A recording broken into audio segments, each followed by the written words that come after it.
What's up, degenerates? Here we are again, week 2. All bets are off. We have a lot So to talk about, don't we, Z? Don't we have a lot to talk about today?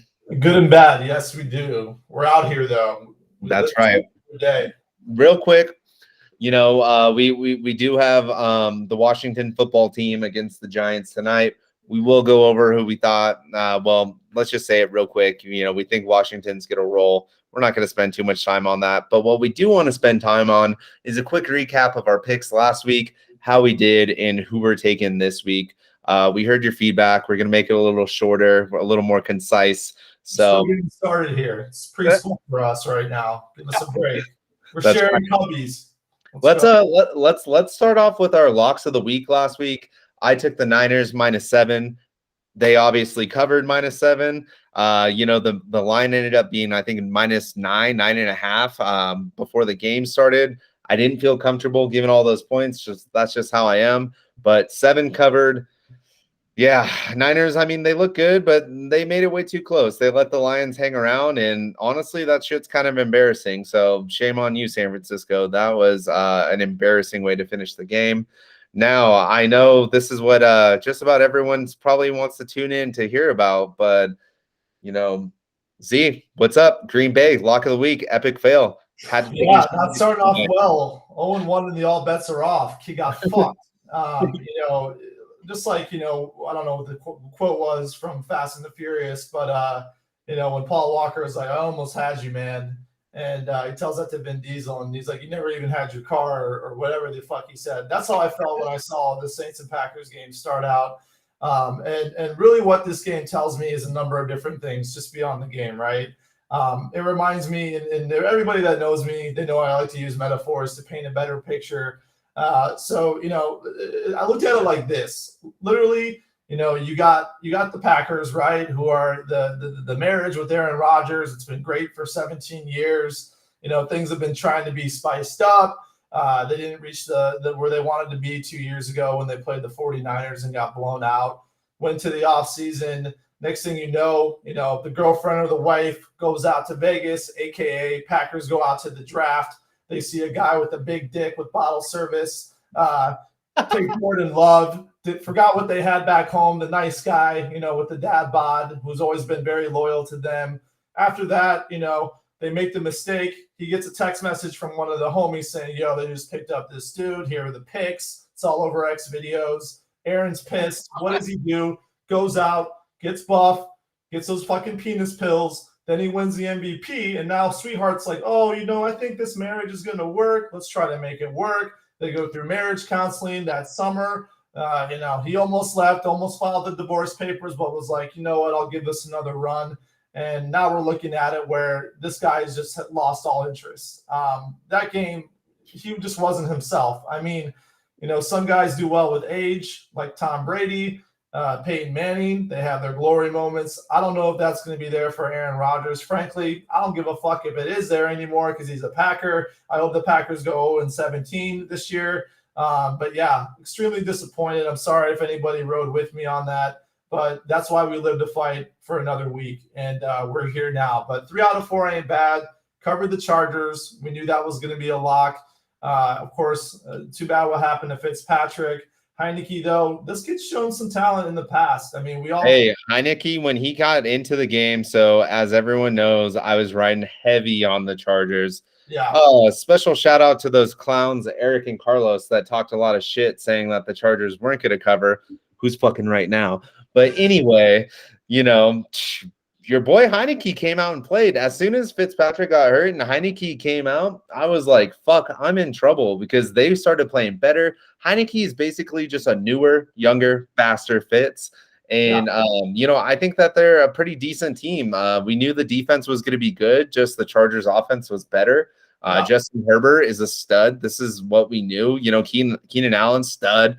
Eckler, or not Eckler. He no one thought he was going to play, and he came out there. He did his thing. So, I mean, I was really happy with the Chargers money line. Yeah, that was a good call. We were both on that one. And I think, Keenan Allen, he had a few drop passes, which I think the score would have been a little bit different, but that's week 1. That's, this is going to happen. going to the next game, exactly what we thought. I was so comfortable with that line. Seattle -3 or -5. I don't know what it was, but giving it to the Cardinals didn't matter. Yeah, it didn't fucking matter. They covered by a lot. 2 words, Carson Wentz. The dude is trash. I really could care less about him. Knew that was going to happen, but yeah. And then the other game, as far as what you're saying, Francisco. So 3 out of 4 ain't bad. It's a great way to start off the podcast in week 1. And now it's time to move on. And well, before we do that, as some of our viewers know, I did see the Chicago Bears game live. I just want to say that SoFi Stadium is fucking sick. Probably one of the best stadiums I've ever been to in major sports.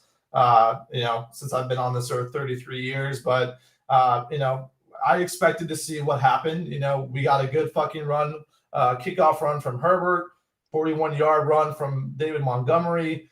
Nagy decides to play just the tip with Justin Fields, shows us a little bit of him, makes a 10-yard pass, and then Andy Dalton goes and throws a fucking horrendous interception in the end zone. He claimed to be going to Mooney, but Mooney was not even in anywhere, shape, or form next to the ball. And then Stafford takes over and looks like a hero. Had a blast, though. But I saw a lot of great things out of Justin Fields, even though he was only on there for 5 snaps. But yeah, no, I'm definitely excited about what we got going on this week as well. Definitely. So now that we went over and recapped our picks, a couple things that I do want to mention before we jump into this week's picks. Bengals looked great. Eagles looked great. I mean, we have a couple of teams that we really need to recognize, and I think going forward, we're probably going to give them a little more coverage. But neither of those teams are our picks for this week. Let's go ahead and start off with our locks of the week. Yep. Since you stumbled, I'm going to let you start. Who's your lock of the week? Nice. Since you stumbled, you're going to let me pick myself back up again. That's right. What do we do when we fall, Bruce? We pick ourselves back up again. Speaking of Bruce, let's go.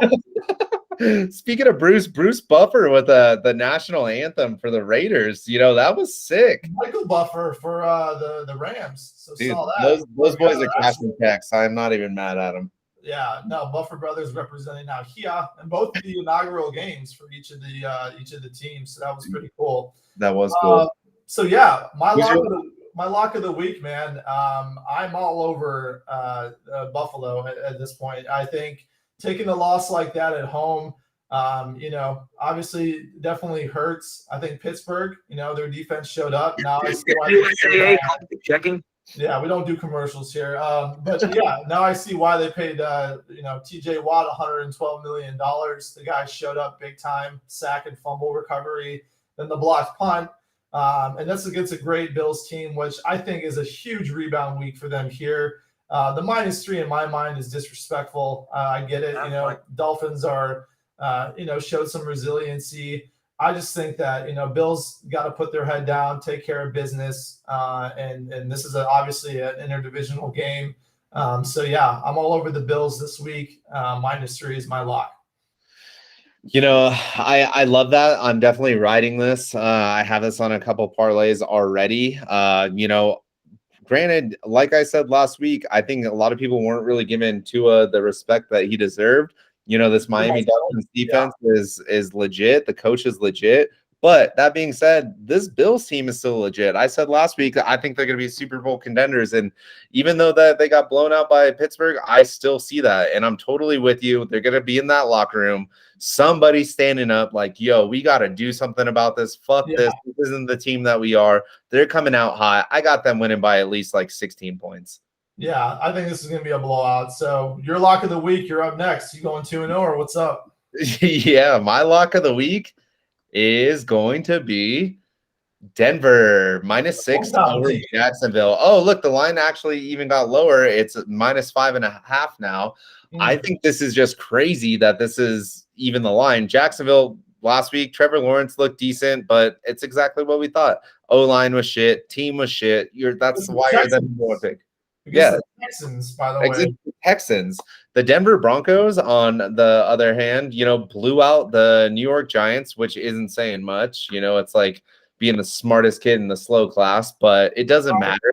They got speed. Teddy Bridgewater looks awesome. Like Bridgewater when he's coming out of college, Bridgewater. So I think it's a Two joke. loads. Yeah, Timmy two gloves.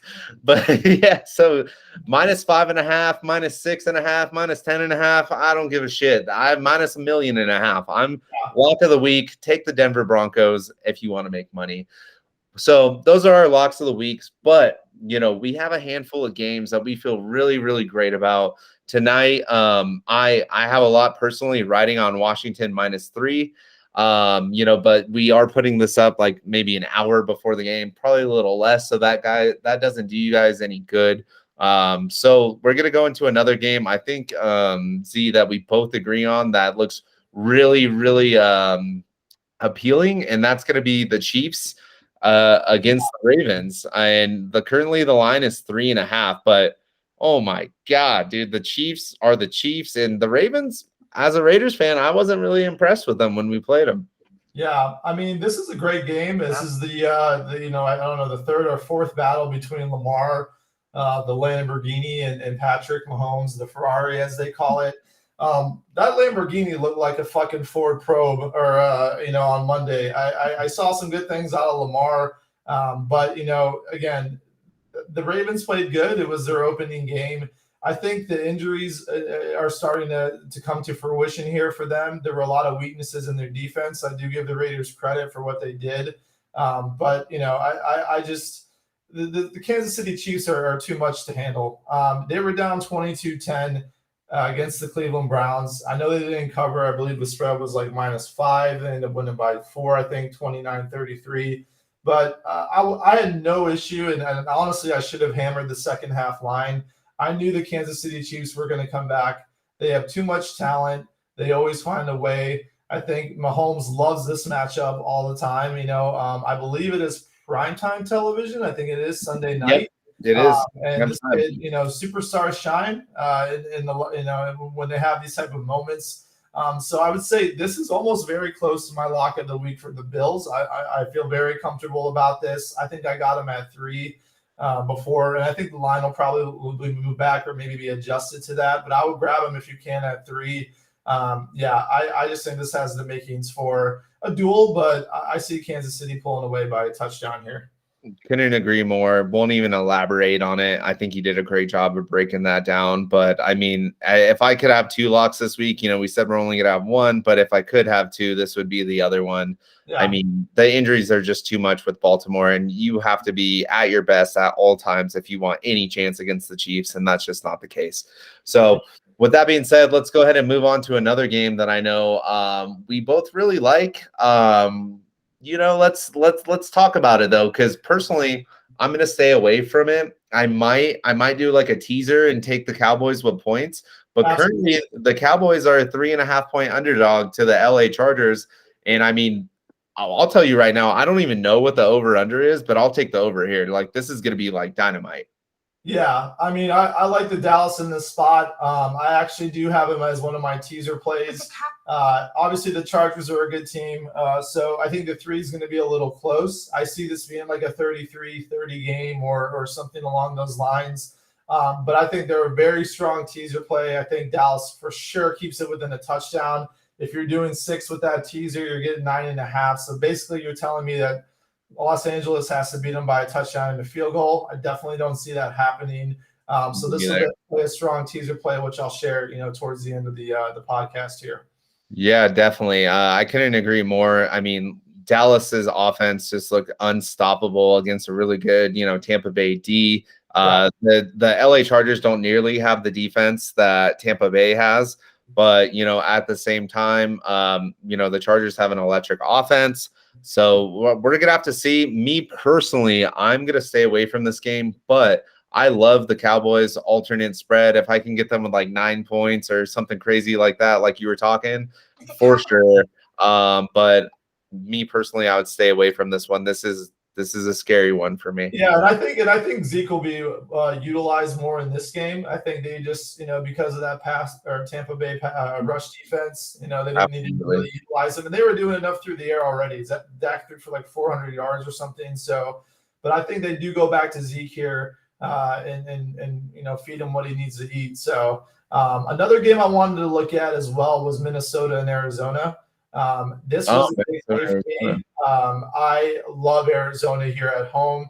I mean, they -4, by the way, is the line. yeah. I would take this one again minus probably 10 if I had to. I'd take -10. The Vikings did make a little comeback towards the end there and obviously went to OT with the Bengals. So there was some fight. But Get the fuck out of here. Kirk Cousins is a bum. oh, I know Dude. it's a bomb. No. I'm trying to cushion this up before I fucking completely destroy them. And Kirk Cousins is terrible. I mean, this guy should be a backup in the league. I don't know how he has a starting quarterback position. In my mind, if I'm the Vikings, I would have kept Case Keenum, the guy who was, responsible for that Minnesota Miracle, and he's been a great backup as well. But I look at more towards the Cardinals these days. Is he flipping burgers at Whataburger or what? Like, what? Maybe like the Browns. I don't know. No one cares anyway. But what I look at more though is the impressive performance by the Arizona Cardinals at Tennessee last week, which we know are no slouch. 38, I believe it was 38-13. Basically every time red zone came on, it was a highlight from Kyler Murray throwing some type of pass. I think the fact that they're at home, this is opening game at home. They're playing a Minnesota team that just does not look good at all. I think there's going to be a big cover here. I'm riding with the Cardinals as a great play for this one. So happy to take it. I couldn't agree more. Everything you said. Me personally, not throwing money on this game, even though I do like Arizona. I would more than likely, I'm going to probably throw Arizona on money line on, big parlays. I'm talking like 8-10 team parlays, just the lotto tickets. Which never hit, but yeah. Usually. Yeah. Hey, which by the way, I did hit an 8-leg parlay last week, which was pretty fucking cool. So I love that. But yeah, Arizona money line for sure. Now, another game that we're really talking about that we like, but I hate using the phrase trap game because every time you say it, it makes me cringe and I lose tons of fucking sleep over. But this is a trap game, and I don't know why, but the Saints Panthers right now, the Saints are a 3.5-point favorite. The Saints blew out. I mean, Jameis Winston looked like he was Aaron Rodgers and vice versa. It was like Freaky Friday. Roles. Yeah, Freaky Friday, exactly. Freaky Friday. But yeah, I mean, I personally, I don't believe Jameis Winston is going to be consistent as he was. Carolina looked decent. I think Darnold is a lot better than people give him credit for. He was in such a horrible situation with the Jets. You got CMC, but then again, they only beat the Jets, and it was actually a pretty close game if you watch the game. So I love the Saints. I did take 3.5, but this is the one that I'm worried about. This is the one where I feel like it can fuck up my parlays. So take at your own risk. But, obviously I do like the Saints here. What do you think? Yeah, I like the Saints, but I'm probably not going to have action on it. I need to see a little bit more out of Jameis Winston in order to be convinced. Like, I've seen him throw 5 picks in one game and throw 5 touchdowns the next. It could be the same flip-flop reverse here. I need to know they were for real. Again, I think it was more of a lackluster and motivational performance by the Packers. They just kind of let the game go. They weren't playing even in the Superdome. They were playing in Jacksonville's field. I think that threw them off a little bit. But either way, the Saints also have been hit by the COVID bug recently. I think their coaching staff and some of the players, I think it was about 8 of them. I'm not sure what the names are yet, but I believe that Marcus Lattimore is doubtful for the game, which is obviously one of their top defensive players. And of course, this is another divisional game, just like the Buffalo and Miami. But I think it's going to be a different result. I could see this being a 1-point game. I could see this, again, I could see the Saints blowing them out, but my money is just not there to be confident enough to put it on the Saints. All right. And I think that actually covers the games that we will be laying money on. Like, we have one late game I am throwing money on, by the way.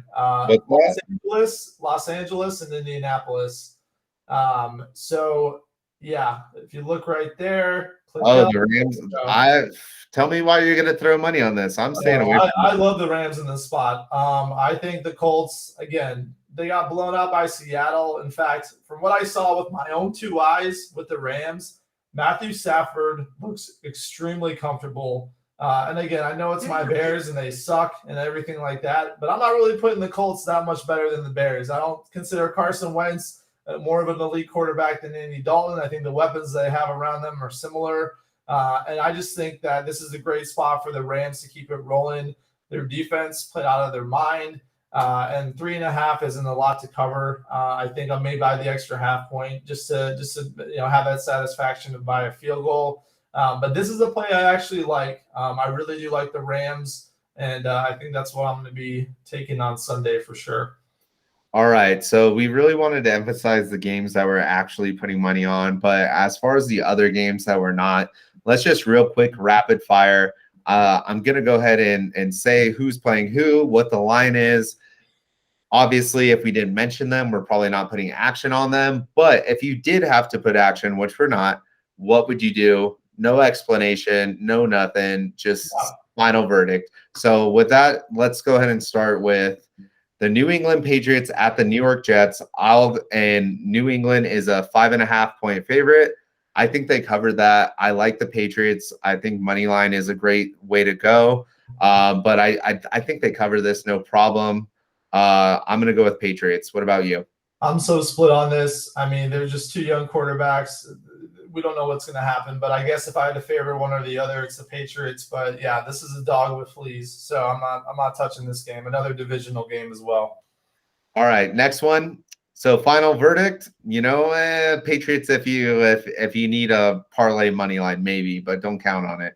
Yeah. So San Francisco 49ers at Jalen Hurts and the Philadelphia Eagles. And right now, the Niners are actually only a 3-point favorite, which I think is, personally, I think the Eagles are obviously way better than everyone thought they were going to be, except me, since I picked the Eagles last week, anyway. But I do think that the Niners cover this -3. I think that they're going to tighten it up. Shanahan's going to get them boys right in the mind. This isn't going to be close. 49ers will cover. I think I'm going to go opposite right here. I think that we're going to be surprised a little bit. It's the Eagles' first game at home since coming back off from Atlanta. I think Devontae Smith is on the rise. I think he's the new Deshaun Jackson there, or maybe even better. I did like what I saw. Again, it is, they did play Atlanta, and granted, San Francisco played the Lions, which really could be 2 out of the top 3-4 worst teams in the NFL for this year. But I know with the points, I think the Eagles could be the play. Obviously, I'm not taking this either, but I think I'm going to lean more towards the Eagles this time, and defend the home field advantage there. Yeah, I like it. Yeah. The Raiders, obviously one of the best Monday Night Football games of all time. I mean, what a crazy fucking game. And they are going to Pittsburgh to face the Pittsburgh Steelers, who had a huge upset against the Buffalo Bills. I'm 100% staying away from this. The line isn't up here, but I think currently it's like 5.5. 5.5 points for the Raiders. I hate to say it, I do think that the Steelers win this game, but I think that Raiders with points, especially on a teaser, is a great play. Like if I can get like Raiders like +9 or something, like I would take that all day. I don't think the Raiders are going to get blown out, but I do think the Steelers are going to win. What do you think? Yeah, I think the Steelers are going to win handily here. I think they're at home. That's a big win coming off the Bills. Obviously, they had a hot start last year, that 11-0 start before they completely, just fell apart. But I think they're going to ride the high of, beating the Bills. I think that Steelers defense is for sure super for real. There wasn't a lot that I feel like I saw from the Raiders offensive line that made me, think that they're going to be able to stop that. Derek Carr is not that elusive, as we saw him get sacked. Derek Carr is trash. Derek 4 or 5 times. I'm still having fucking heartburn from that asshole. But of course, like Derek Carr, for whatever reason, I hold on. Let me rant about this for a second, because like the Raiders, like Derek Carr is like 30 yards, passing the ball 30 yards over his receivers, and then when you have like 30 seconds to tie the game, all of a sudden you're fucking Dan Marino. Like I don't fucking get it. So anyway, let's leave it at that. Yeah. Let's leave it at that. We're gonna the Steelers if I had to. I'm taking the Steelers with the points. I'm not taking the Raiders and the points here. Oh gosh, here I'll start off this one. We'll start with this one. I don't know how the Bears are a favorite here. I think the Bengals are handily going to win. Honestly, if it weren't my team, I would probably take the Bengals in this spot. And just for anyone that can't see the screen, the Bengals are actually getting 2 points. They're a 2-point underdog. So this would be honestly, like, this may fall into one of my teaser plays. I might put it at a +8 for the Bengals. I really don't understand how Chicago is favored. I get that they're at home, they're going against a rookie quarterback, but he's not a rookie quarterback anymore, though. Kind of. He didn't play. Yeah, Joe Burrow, whatever. Still, he's going against. He's not a veteran either, I wouldn't say, but I would like the Bengals here with the points as far as the teaser goes. So that would be one of my teaser plays as well if I had to, but it won't be in the current one that I have now. So, but yeah, I mean, I don't like the Bears in this spot. And if you are going to bet it, don't even take the 2 points. I would just take a money line to get a little bit extra money out of it because I think they just went outright. So. I would 100% stay away from this game. I do think that the Bengals are going to win. Everything that I said about Joe Burrow last week, I feel the same way this week. I think that they're high on him. I know you like him, so dude, the kid's great. The offense looks great. He finally got the help he needs. But one thing I will say is that the Bears are so much better than the Vikings. This game will be close. I would completely stay away from this, no matter what. With that, yeah. 100%. I'm not touching this as much as I like Joey B and what he's doing over there. Let's move on to the Houston Texans against the Cleveland Browns, who honestly, like, damn, talk about like coming out hot. Like the Cleveland Browns, this is the Cleveland Browns team that everyone kind of expected last year. Of course, they didn't have Odell, but that doesn't even matter. They seem to be a better team without him. Yeah, I said it.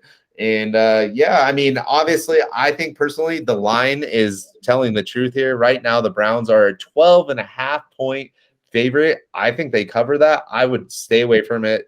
So just because I think they're going to cover it, totally stay away from it. That's a lot of points when you're dealing with bums. What do you think? Yeah, I mean, I think there's also a little bit of a motivational game for Tyrod Taylor, coming into the team that cut him and took, Baker and that whole situation where he moved on to San Diego. So I think there's some motivation for him to play well. However, it's not something that I'm confident enough to just give 13 points away. But with that being said, I do have this as one of my teaser plays for the Browns. I think they can cover the touchdown. And yeah, I mean, I think that's where we're at with that. All right, Browns money line. You can probably even go as far as saying it's a lock. The points, take at your own peril. But next game, Atlanta Falcons against the Tampa Bay Buccaneers. Atlanta Falcons coming off a loss to the Eagles. Buccaneers, really close game against the Cowboys. As of right now, the Buccaneers are a 12.5-point favorite. I mean, I think everyone can say that, Tampa Bay money line is a lock. Once again, 12.5. Me personally, I don't like to go against spreads that much. A lot of points. Yeah. I mean, that's a lot of points. Just a lot of points in the NFL. They won by 3 against the Cowboys. Obviously, the Cowboys are a better team. But again, it's always these interdivisional games that you just don't never know about. And I think the interdivisional games, people play each other tough in the division. It's almost it doesn't even matter. One can be undefeated and one has 0 wins for the season, but them boys just get ready for those games different, knowing it's a division rival. And Matt Ryan is 0-5 in his career lifetime against Tom Brady, and we obviously know the biggest one that meant the most to him was the Super Bowl. And not that I think that will matter much, but just something to remember. Funny story about that real quick. So obviously so that game I had money on the Falcons and the under, which both got fucked up because of Tom Brady. That night in my sleep, disgusting. That night in my sleep, my girlfriend told me that I was literally saying "fuck Tom Brady" in my sleep. Fuck Tom Brady in my sleep. I'll say it in my sleep. I'll say it while I'm awake. I'll say it whenever. Fuck Tom Brady, but he's gonna win this game. Let's move on to I think it's actually no, we have 2 more games just to real quickly go over, and we want to, wrap this up because we know Thursday night football is coming up. So real quick, Tennessee at Seattle. Currently, the line is Seattle -6. This is a rebound game for the Tennessee Titans. I do not like if you know anything about Seattle, which you and I talked about this the last few years, they do not cover big spreads. That is not what Russell Wilson does. They keep these games close. I literally see this game as being the score that I'm being shown right now. If anything, at best, is to push. But Tennessee, after getting fucking creamed by the Cardinals at home, I do not like Seattle in the spot. I am going to stay away from it. In fact, if anything, I'd put it on a teaser, but it won't be on my primetime teaser for the Tennessee plus the 12. But yeah, I just don't like this game, and everyone's going to be high on Seattle, but we know that Seattle doesn't cover high spreads. They never have. Yep, I couldn't agree with more with you. And in fact, I'd even go as far as saying that Tennessee's going to win this game. So yeah, I'm staying away from it altogether. The last game, real quick, Monday Night Football, the Detroit Lions against Green Bay in Green Bay. Green Bay getting 11.5 points is almost fucking comical. I don't know who in their right mind would take Green Bay after last week, even trust in Aaron Rodgers that he gives a fuck. And the Detroit Lions, like, they have nothing to lose. Everyone expects them to be a shitty team anyway. Jared Goff is going to be like out of work by next year, so he's just throwing the ball freely. I would stay away from this game, but I'll tell you right now, there's no fucking way Green Bay covers 11.5. Aaron Rodgers is dead to me. We'll leave it at that. Well, okay. Well, everyone, thanks for showing up. Checking out our show here. Thanks for all the feedback. We're trying to improve each week, but we're excited about the games that we picked. We love hearing about how we can improve. So feel free to drop in the comments. Text us if you know us. You can subscribe. Tell your friends. Again, we're just a couple dudes. No fucking statistics or data behind this in most cases. Just riding the wave. We're coming off 3-4 week 1. 3-4. Back up, yeah. Like numbers don't lie, right? So ride with us. Keep fucking riding, and we'll take care of you. Well, with that being said, good luck to everyone. We got Thursday Night Football starting in like 20 minutes. Dude, Washington better cover, but we'll talk about that next week. Under that game, I actually like the under, so we'll see what happens. We'll see. Well, everyone, good luck.